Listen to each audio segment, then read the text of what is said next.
नमस्कार दोस्तों, आप सभी का स्वागत है MN GK जियास पॉइंट में।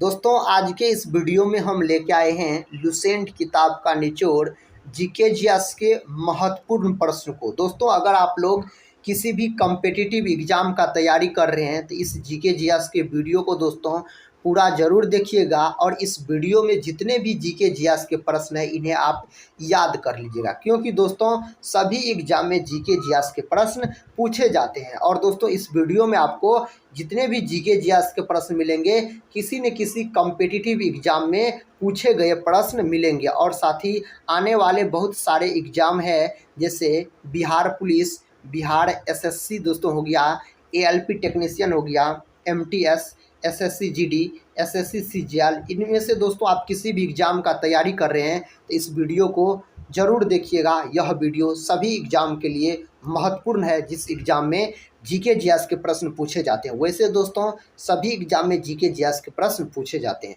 तो चलिए दोस्तों आज के इस वीडियो को हम शुरू करते हैं। दोस्तों ये रहा पहला प्रश्न, कहता है अर्थव्यवस्थाओं के मुख्य प्रकार है।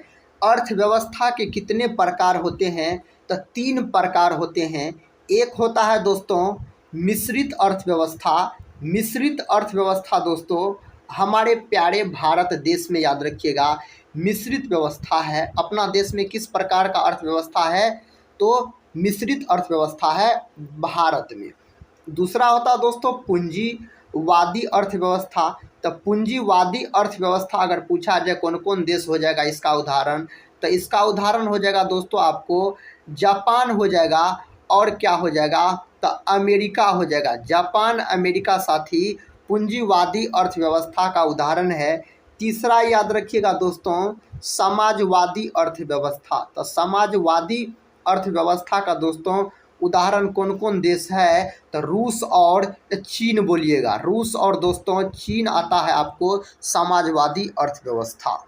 अगला प्रश्न ये है, अगला प्रश्न कहता है इनमें से कौन से देश में समाजवादी अर्थव्यवस्था है? तो दोस्तों समाजवादी अर्थव्यवस्था है रूस में है, और दोस्तों चाइना यानी चीन में है समाजवादी अर्थव्यवस्था। इसका सही उत्तर ऑप्शन बी के साथ चला जाएगा, रूस हो जाएगा। अगर हम जापान का दोस्तों बात करते हैं तो जापान में है पूंजीवादी अर्थव्यवस्था। पूंजीवादी अर्थव्यवस्था कहाँ है? जापान में है। और अमेरिका में भी दोस्तों पूंजीवादी अर्थव्यवस्था है। ये दोनों बात को याद रखिएगा। जापान को उगते हुए सूर्य का देश भी कहा जाता है। देखिए दोस्तों नेक्स्ट क्वेश्चन कहता है सोपानी कृषि किस राज्य में प्रचलित है? तो सोपानी कृषि दोस्तों उत्तराखंड राज्य में याद रखिएगा प्रचलित है। दोस्तों नॉर्मन बोरलॉग पुरस्कार किस क्षेत्र में दिया जाता है? तो कृषि के क्षेत्र में दिया जाता है नॉर्मन बोरलॉग पुरस्कार। यह भी प्रश्न एग्जाम में पूछा गया प्रश्न है। अगला प्रश्न कहता है सीमेंट उद्योग का सबसे प्रमुख कच्चा माल क्या है? तो सीमेंट उद्योग का दोस्तों सबसे प्रमुख कच्चा माल है चूना पत्थर। क्या है? चूना पत्थर। ऑप्शन ए होगा सही जवाब। बॉक्साइट का दोस्तों अगर हम बात करते हैं तो यह एल्युमिनियम का प्रमुख अयस्क है बॉक्साइट। बॉक्साइट का दोस्तों सूत्र भी एग्जाम में पूछा जाता है, तो Al2O3 इंटू 2H2O याद रखिएगा। इसका साथ ही अनुसूत्र होता है बॉक्साइट का। यह एल्युमिनियम का प्रमुख अयस्क है बॉक्साइट। नेक्स्ट क्वेश्चन कहता है कौन भारत का सबसे बड़ा लौह उत्पादक राज्य है? तो दोस्तों इसमें उड़ीसा भी है, झारखंड भी है, तो आप उड़ीसा बोल सकते हैं। दोस्तों अगर हम बात करते हैं कर्नाटक का, तो कर्नाटक की राजधानी आप याद रखिएगा अब बंगलुरु। बंगलुरु है दोस्तों कर्नाटक की राजधानी। बंगलुरु में साथ ही इसरो का मुख्यालय है। इसरो का मुख्यालय कहाँ है? बंगलुरु में है। इसरो का दोस्तों स्थापना कब हुआ? 1969 में इसरो का स्थापना किया गया। बंगलुरु को साथ ही याद रखिएगा बगीचों का शहर भी कहा जाता है। अगर गोवा का बात करते हैं तो गोवा की राजधानी है दोस्तों पणजी। गोवा याद रखिएगा मांडवी नदी के तट पर स्थित राज्य है। अगला प्रश्न कहता है किस खनिज को उद्योगों की जननी माना गया है? कौन खनिज को? सोना, तांबा, लोहा और मैग्नीज दिया गया है। दोस्तों इसका सही उत्तर कौन ऑप्शन में दिया गया है? तो ऑप्शन सी में दिया गया, हम लोहा बोल सकते हैं। दोस्तों अगर सोना का प्रतीक का बात करते हैं तो Au बोलिएगा। परमाणु क्रमांक इसका 79 होता है। तांबा दोस्तों जिसको कॉपर बोला जाता है, कॉपर का परमाणु क्रमांक कितना होता है? 29 होता है। प्रतीक आपसे पूछा जाए तो Cu बोलिएगा, इसका प्रतीक होता है। रक्त में दोस्तों कौन धातु पाया जाता है?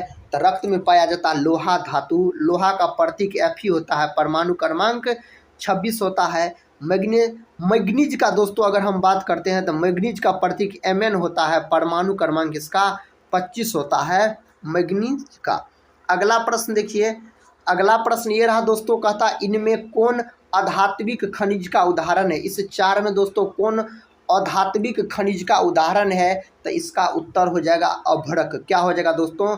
अभ्रक हो जाएगा। चांदी का प्रतीक पूछा जाए तो Ag बोलिएगा। परमाणु क्रमांक दोस्तों इसका 47 होता है। टीन का दोस्तों प्रतीक पूछा जाए तो Sn बोलिएगा। इसका परमाणु क्रमांक पूछा जाए तो 50 हो जाएगा। इस बात को भी आप याद रखिएगा। दोस्तों आज के इस वीडियो में हम आपको टॉप इम्पोर्टेंट जीके जीएस के प्रश्न को डिस्कस करवाएंगे, जो प्रश्न सभी कॉम्पिटिटिव एग्जाम के लिए इम्पोर्टेंट है। तो इन्हें दोस्तों आप याद कर लीजिए। अगर किसी भी एग्जाम का तैयारी कर रहे हैं तो सभी एग्जाम में जीके जीएस के प्रश्न पूछे जाते हैं। अतः भारत में लगभग कितने प्रकार के खनिज पाए गए हैं? तो भारत में दोस्तों लगभग 100 प्रकार के खनिज पाए गए हैं। नेक्स्ट क्वेश्चन कर लेते हैं। नेक्स्ट क्वेश्चन का था चरक का संबंध किस देश से था? दोस्तों इस चार ऑप्शन में से सही ऑप्शन कौन देश हो जाएगा? कहता चरक का संबंध किस देश के था, किस देश के साथ था? तो दोस्तों हो जाएगा भारत। ऑप्शन हो जाएगा सी, अपना भारत के साथ दोस्तों चरक का संबंध था। नेक्स्ट क्वेश्चन दोस्तों ये रहा, देखिए नेक्स्ट क्वेश्चन कहता है भारत का प्रथम तेल शोधक कारखाना कहाँ स्थित है? भारत का दोस्तों प्रथम तेल शोधक कारखाना अगर आपसे पूछा जाए तो आप बोलिएगा डिगबोई। और डिगबोई दोस्तों असम याद रखिएगा, असम के डिगबोई इस प्रश्न का सही उत्तर चला जाएगा। नेक्स्ट क्वेश्चन दोस्तों कहता है मैग्नीज उत्पादन में भारत का विश्व में कितना स्थान है? क्या स्थान है दोस्तों? मैग्नीज उत्पादन में भारत का विश्व में स्थान पूछा जा रहा है। इस चार ऑप्शन में दोस्तों ऑप्शन सी सही हो जाएगा, तृतीय स्थान है। अगले प्रश्न की ओर बढ़ते हैं। अगला प्रश्न कहता मरुस्थलीय मृदा का विस्तार निम्न में से कहाँ है? मरुस्थलीय मृदा का विस्तार दोस्तों इसमें से विस्तार कहाँ है? तो इसका विस्तार है राजस्थान में। ऑप्शन बी हो जाएगा इस प्रश्न का सही उत्तर। अगला प्रश्न कर लेते हैं दोस्तों। अगला प्रश्न कहता है इनमें किस बंदरगाह से लोहे का निर्यात किया जाता है? कौन बंदरगाह से दोस्तों किया जाता है? तो विशाखापत्तनम आप बोल सकते हैं। विकल्प डी के साथ सही उत्तर बोलिएगा, तो विकल्प डी हो जाएगा। कोलकाता को दोस्तों महलों के शहर के नाम से जाना जाता है। अगला प्रश्न कहता है काली मृदा का दूसरा नाम क्या है? तो काली मृदा का दोस्तों दूसरा नाम होता है रेगुड़ मृदा होता है। काली मिट्टी याद रखिएगा, यह कपास की खेती के लिए बहुत ही उपयुक्त मानी जाती है। और दोस्तों भारत में 8 प्रकार की मिट्टी पाए जाते हैं। नेक्स्ट क्वेश्चन कर लेते हैं दोस्तों। नेक्स्ट क्वेश्चन कहता है प्राकृतिक संसाधनों के संरक्षण हेतु कहता है 1968 ईस्वी में कौन सा कन्वेंशन हुआ था? कौन दोस्तों हुआ था? इस चार ऑप्शन में से साथी ऑप्शन ए सही है, अफ्रीकी कन्वेंशन हुआ था। तो विकल्प ए के साथ सही उत्तर चला जाएगा। 1968 का दोस्तों बात हो रहा है। देखिए अगला प्रश्न दोस्तों कहता है प्लास्टर ऑफ पेरिस किससे बनाया जाता है? दोस्तों प्लास्टर ऑफ पेरिस का अनुसूत्र अगर पूछा जाए तो CaSO4 इंटू हाफ H2O बोलिएगा। दोस्तों यह होता है प्लास्टर ऑफ पेरिस का अनुसूत्र होता है। प्लास्टर ऑफ पेरिस का प्रचलित नाम पूछा जाए तो POP बोलिएगा दोस्तों, इसका प्रचलित नाम होता है। तो प्लास्टर ऑफ पेरिस किससे बनाया जाता है? तो यह बनाया जाता है जिप्सम से। और दोस्तों जिप्सम का अनुसूत्र पूछा जाए तो CaSO4 इंटू 2H2O बोलिएगा, यह जिप्सम का अनुसूत्र हो जाएगा। अगला प्रश्न कर लेते हैं दोस्तों। अगला प्रश्न का था निम्नांकित में किस खनिज का सबसे बड़ा उत्पादक राज्य उड़ीसा है? कौन खनिज का है दोस्तों? तो मैग्नीज का हो जाएगा, ऑप्शन हो जाएगा डी के साथ इस प्रश्न का सही उत्तर। नेक्स्ट क्वेश्चन कर लेते हैं। कहता है सम्यक विकास की प्रक्रिया संबंधित है, यह दोस्तों कौन वर्ग से संबंधित है? तो सभी वर्ग से संबंधित है, उच्च वर्ग से निम्न वर्ग से, सभी वर्ग से दोस्तों यह संबंधित है। अगला प्रश्न कहता है भारत में नीति आयोग की स्थापना हुई। दोस्तों भारत में नीति आयोग का स्थापना किया गया 1 जनवरी 2015 में दोस्तों नीति आयोग का स्थापना किया गया भारत में। तो साथ ही देखिए 2015 किस ऑप्शन में दिया गया है? ऑप्शन डी में दिया गया है। तो ऑप्शन डी के साथ सही उत्तर आप लॉक कीजिए। नीति आयोग का अगर अध्यक्ष आपसे पूछा जाए कौन होता है, तो इसका अध्यक्ष होता है दोस्तों प्रधानमंत्री, याद रखिए इसका अध्यक्ष होता है। अगर दोस्तों हम 1950 का बात करते हैं तो याद रखिएगा 15 मार्च 1950 को योजना आयोग का गठन किया गया और योजना आयोग का दोस्तों अध्यक्ष कौन होता है? तो प्रधानमंत्री ही होता है इसका भी अध्यक्ष। अगला प्रश्न कहता है इनमें से कौन आर्थिक क्रिया नहीं है? इस चार में से दोस्तों कौन कहता है आर्थिक क्रिया नहीं है? तो बीमा दोस्तों आर्थिक क्रिया के अंतर्गत नहीं आता है। देखिए दोस्तों नेक्स्ट क्वेश्चन कहता है किस क्षेत्र को तृतीयक क्षेत्र कहा जाता है? सेवा क्षेत्र, कृषि क्षेत्र, औद्योगिक क्षेत्र, इनमें से कोई नहीं। तो सेवा क्षेत्र को दोस्तों याद रखिएगा तृतीयक क्षेत्र कहा जाता है। अगर दोस्तों पूछा जाए आपसे प्राथमिक क्षेत्र किसे कहा जाता है? तो कृषि क्षेत्र को याद रखिएगा साथी, कृषि क्षेत्र को प्राथमिक क्षेत्र कहा जाता है। और दोस्तों अगर द्वितीयक क्षेत्र पूछा जाए तो औद्योगिक क्षेत्र को द्वितीयक क्षेत्र कहा जाता है। किसको दोस्तों? तो औद्योगिक क्षेत्र को कहा जाता है। और साथ ही तृतीयक क्षेत्र किसे कहा जाता है? सेवा क्षेत्र को कहा जाता है। नेक्स्ट क्वेश्चन ये रहा दोस्तों, क्वेश्चन कहता है भारत की आर्थिक व्यवस्था है। तो भारत में दोस्तों मिश्रित अर्थव्यवस्था है, ऑप्शन सी के साथ सही उत्तर चला जाएगा। समाजवादी अर्थव्यवस्था पूछा जाए तो आप बोल सकते हैं रूस और दोस्तों चीन बोलिएगा। पूंजीवादी अर्थव्यवस्था पूछा जाए तो आप दोस्तों जापान और अमेरिका बोल सकते हैं। जापान और अमेरिका में पूंजीवादी अर्थव्यवस्था है। देखिए नेक्स्ट क्वेश्चन कहता है इनमें कौन से देश में मिश्रित अर्थव्यवस्था है? तो साथ ही अपना देश भारत में मिश्रित अर्थव्यवस्था है, ऑप्शन सी के साथ सही उत्तर चला जाएगा। अमेरिका में दोस्तों, अमेरिका में याद रखिएगा पूंजीवादी अर्थव्यवस्था है। और दोस्तों अगर हम रूस का बात करते हैं तो रूस में समाजवादी अर्थव्यवस्था है। अगला प्रश्न देखिए दोस्तों, कहता है इनमें से कौन योजना आयोग के पदेन अध्यक्ष होते हैं? योजना आयोग का गठन कब किया गया? तो योजना आयोग का गठन किया गया 15 मार्च 1950 में दोस्तों योजना आयोग का गठन किया गया। इसका अध्यक्ष होते हैं प्रधानमंत्री। प्रधानमंत्री का पद अनुच्छेद 74 में है, याद रखिए, इस बात को भी आप याद रखिएगा। राष्ट्रपति का बात करते हैं दोस्तों, तो राष्ट्रपति का पद अनुच्छेद 52 में है और राष्ट्रपति के पद को ब्रिटेन के संविधान से ग्रहण किया गया है। नेक्स्ट क्वेश्चन कहता है डेबिट कार्ड संबंधित है। दोस्तों डेबिट कार्ड किससे संबंधित है? तो दोस्तों यह एटीएम प्रणाली से संबंधित है। विकल्प ए को दोस्तों आप लॉक कर सकते हैं और इस प्रश्न का साथ ही उत्तर बताइए। प्रश्न कहता निम्नांकित में कौन नवीकरणीय प्राकृतिक संसाधन है? इनमें से कौन है साथी? इनमें से भूमिगत जल है, ऑप्शन डी हो जाएगा। दोस्तों अगर हम कोयला का बात करते हैं तो कोयला के 4 प्रकार होते हैं, एंथ्रासाइट, बिटुमिनस, लिग्नाइट और पीट, जिसमें से सबसे उच्चतम कोटि का कोयला एंथ्रासाइट होता है। एंथ्रासाइट में लगभग में 90% के आसपास कार्बन की मात्रा मौजूद होती है। सबसे घटिया किस्म का कोयला पूछा जाए तो आप पीट बोलिएगा।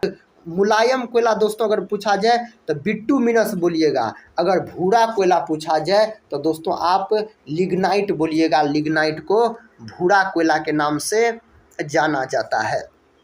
कहता भारत में योजना आयोग का गठन कब किया गया था? तो 15 मार्च 1950 में दोस्तों भारत में योजना आयोग का गठन किया गया।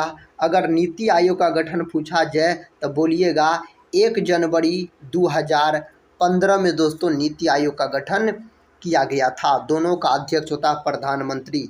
बिहार में जीवन यापन का मुख्य साधन है। दोस्तों बिहार में जीवन यापन का मुख्य साधन क्या है? तो मुख्य साधन है कृषि। विकल्प ए के साथ सही उत्तर चला जाएगा। दोस्तों नेक्स्ट क्वेश्चन कहता अंग्रेजी भाषा में बंगाल गजट का प्रकाशन किसने आरंभ किया था? किसके द्वारा आरंभ किया गया? तो दोस्तों जेम्स ऑगस्टस हिक्की ने आरंभ किया था। तो जेम्स हिक्की आप बोल सकते हैं इस प्रश्न का सही जवाब। नेक्स्ट क्वेश्चन कर लेते हैं। साथ ही नेक्स्ट क्वेश्चन कहता पिकविक पेपर्स उपन्यास किसने लिखा? दोस्तों यह किसके द्वारा लिखा गया है? तो यह लिखा गया है चार्ल्स डिकेंस के द्वारा यह लिखा गया है। अगला प्रश्न कर लेते हैं। दोस्तों अगला प्रश्न कहता है देसी भाषा में भारतीयों द्वारा प्रकाशित पहला समाचार पत्र कौन था? उस समाचार पत्र का दोस्तों नाम पूछा जा रहा है। तो आप बंगाल गजट लॉक कीजिएगा। ऑप्शन बी को साथी लॉक कीजिए। इस प्रश्न का सही जवाब है। कहता है मराठी भाषा का पहला उपन्यास कौन था? मराठी भाषा का पहला उपन्यास पूछा जा रहा है। यमुना पर्यटन हो जाएगा। ऑप्शन दोस्तों ए के साथ सही उत्तर चला जाएगा। अगला प्रश्न का था संवाद कौमुदी का प्रकाशन किस भाषा में हुआ? दोस्तों इसका प्रकाशन कौन भाषा में हुआ? तो इसका सही जवाब बांग्ला भाषा हो जाएगा। कौन भाषा दोस्तों? बांग्ला भाषा। ऑप्शन बी में दिया गया है इस प्रश्न का सही जवाब। नेक्स्ट क्वेश्चन का था बंकिम चंद्र चट्टोपाध्याय का पहला उपन्यास कौन सा था? इसका पहला उपन्यास दोस्तों पूछा जा रहा है दुर्गेश नंदिनी हो जाएगा। ऑप्शन सी हो जाएगा इस प्रश्न का सही जवाब। नेक्स्ट क्वेश्चन साथी क्वेश्चन का था निम्नलिखित समाचार पत्रों में सबसे अधिक कथा प्रतिक्रियावादी कौन था? कौन था दोस्तों इसमें से? तो इंग्लिश मैन हो जाएगा। ऑप्शन डी में दोस्तों इस प्रश्न का सही उत्तर दिया गया है। अगला प्रश्न देखिए कहता मेरा बचपन और मेरा विश्वविद्यालय नामक पुस्तक किसने लिखी थी? यह पुस्तक को दोस्तों किसने लिखा था? मैक्सिमम गोर्की के द्वारा इस पुस्तक को लिखा गया। ऑप्शन ए सही उत्तर। नेक्स्ट क्वेश्चन कर लेते हैं। कहता आरंभिक मानव अपने भावों की अभिव्यक्ति किस माध्यम से करता था? दोस्तों किस माध्यम से करता था? इस प्रश्न का सही उत्तर दोस्तों कौन ऑप्शन में दिया गया है? आप लोग लॉक कीजिए ऑप्शन बी को। चित्र बनाकर दोस्तों इसका सही उत्तर चला जाएगा। अगला प्रश्न कहता है अमृत बाजार पत्रिका का प्रकाशन किसने आरंभ किया? दोस्तों अमृत बाजार पत्रिका का प्रकाशन किसके द्वारा आरंभ किया गया? तो दोस्तों मोतीलाल घोष के द्वारा। नेक्स्ट क्वेश्चन कहता है ब्लॉक प्रिंटिंग का चलन किससे आरंभ हुआ? दोस्तों इसका चलन किससे आरंभ हुआ? इस प्रश्न का दोस्तों सही जवाब ऑप्शन सी में दिया गया है अक्षरों की छाप बनाने से। तो ऑप्शन सी हो जाएगा सही उत्तर। अगला प्रश्न कहता है जापान में छपाई की तकनीक किनके द्वारा लाई गई? दोस्तों यह किनके द्वारा लाई गई थी? तो यह चीनी बौद्ध भिक्षुओं के द्वारा लाई गई थी। ऑप्शन डी साथी सही उत्तर चला जाएगा ऑप्शन डी के साथ। अगला प्रश्न कहता है इंग्लैंड में पेनी चैप बुक्स किनके लिए छापी गई? यह किनके लिए छापी गई? तो यह दोस्तों छापी गई थी सर्वधारण पाठकों के लिए। ऑप्शन बी के साथ इस प्रश्न का सही उत्तर चला जाएगा। अगला प्रश्न कर लेते हैं। देखिए साथी नेक्स्ट क्वेश्चन है कहता है बाल गंगाधर तिलक ने मराठा का प्रकाशन किस भाषा में किया? कौन भाषा में दोस्तों किया था? बाल गंगाधर तिलक ने मराठा का प्रकाशन आपसे पूछा जा रहा है। तो अंग्रेजी भाषा में किया था इसका प्रकाशन। अगला प्रश्न कहता है जापान में पहली पुस्तक किस वर्ष छपी थी? कौन वर्ष दोस्तों छपा था?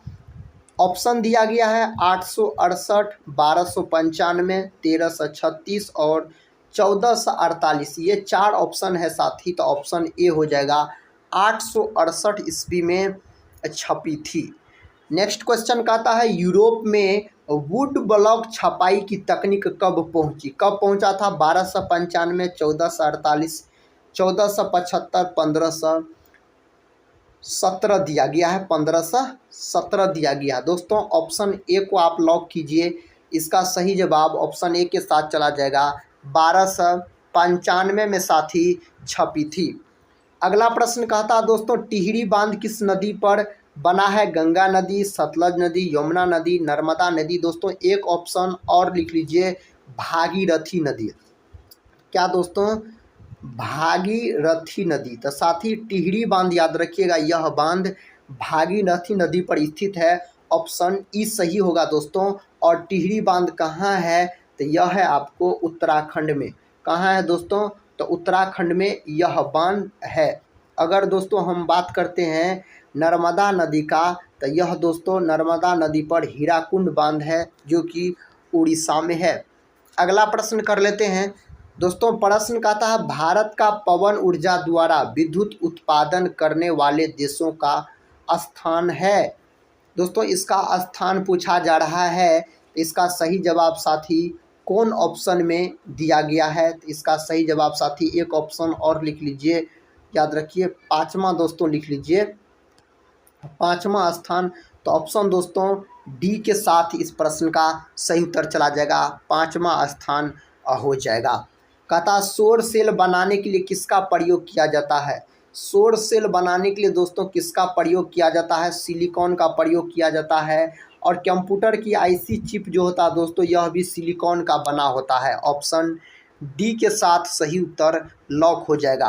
अगला प्रश्न कहता बांध के द्वारा स्थापित टरबाइन ज्वारीय ऊर्जा को किस में रूपांतरित करती है? दोस्तों किस में रूपांतरित करती है? पवन ऊर्जा, विद्युत ऊर्जा, स्थितिज ऊर्जा और दृष्ट धारा दिया गया है। साथ ही इसका सही जवाब विद्युत ऊर्जा के साथ चला जाएगा। ऑप्शन बी के साथ सही उत्तर चला जाएगा।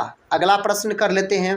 देखिए दोस्तों अगला प्रश्न कहता है, ओटीईसी विद्युत संयंत्र केवल तभी परिचालित होते हैं जब महासागर के पृष्ठक पर जल का ताप तथा 2 किलोमीटर तक की गहराई पर जल के ताप में अंतर हो। इसका सही जवाब दोस्तों आप ऑप्शन कौन ऑप्शन के साथ चला जाएगा दोस्तों? अगला प्रश्न कर लेते हैं।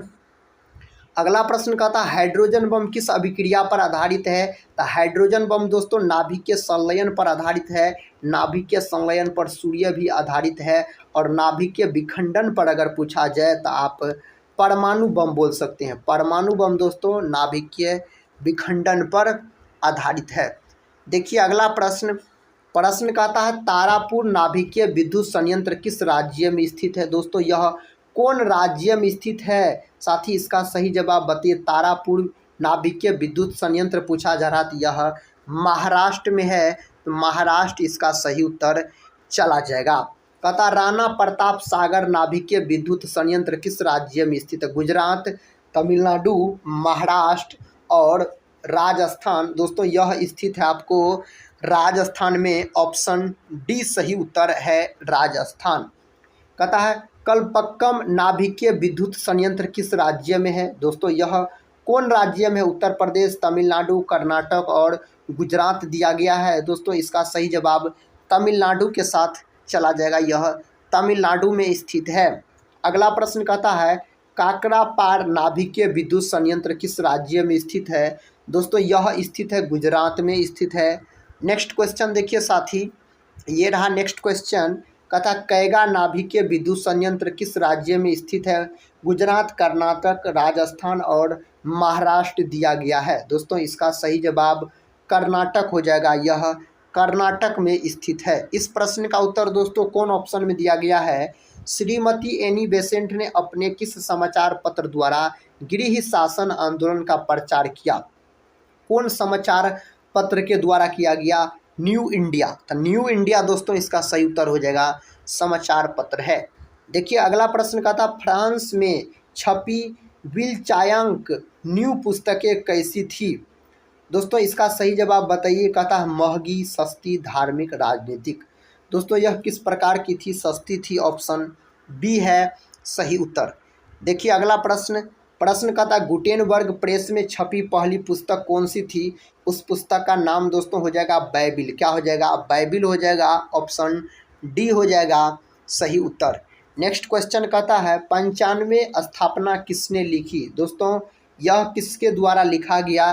मार्टिन लूथर ने दोस्तों इसको लिखा है। विकल्प ए के साथ दोस्तों सही उत्तर चला जाएगा। अगला प्रश्न दोस्तों, और इस वीडियो का अंतिम क्वेश्चन है, कहता है भारतीय समाचार पत्रों के मुक्तिदाता के रूप में कौन गवर्नर जनरल विख्यात है? कौन दोस्तों विख्यात है? तो साथी विलियम बेंटिक हो जाएगा, ऑप्शन सी हो जाएगा। दोस्तों आज के इस वीडियो में हम आपको टोटल साथी जीके जियास के 60 प्रश्न करवाए। तो आज का यह वीडियो दोस्तों कैसा लगा आप लोग कमेंट बॉक्स में ज़रूर बताइएगा, और इस 60 क्वेश्चन के अंतर्गत आपका स्कोर क्या रहा। दोस्तों अगर अभी तक आप लोग टेलीग्राम चैनल से नहीं जुड़े हैं तो टेलीग्राम चैनल से ज़रूर जुड़ जाइएगा, और साथ ही अभी तक अगर आप लोग चैनल को सब्सक्राइब नहीं किए हैं तो चैनल को सब्सक्राइब कर बेल आइकन को प्रेस जरूर कर दीजिएगा। तो दोस्तों इस वीडियो को हम यहीं पर समाप्त करते हैं और मिलते हैं नेक्स्ट वीडियो में।